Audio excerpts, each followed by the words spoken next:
what's up, it's Philip, and let me show you today and share with you guys how to change this. As you can see, if I go over here on my model, you can see it's translucent, you can see it through.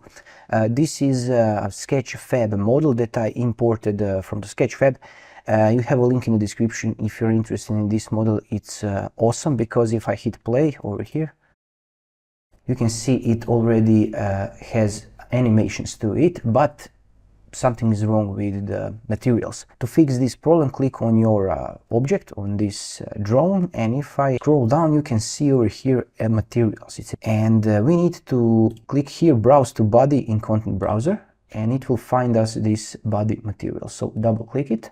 Over here, the easiest way to fix this is this blend mode. You can see that it says translucent. We need this to be opaque. And if I now save this and go back to our drone, you can see that everything works fine. And you can do this with all other materials if you have problems with translucency. And this is it for this video. You can check out the tutorial how to import properly this kind of assets from the Sketchfab. And until the next video, have a nice day. Bye bye.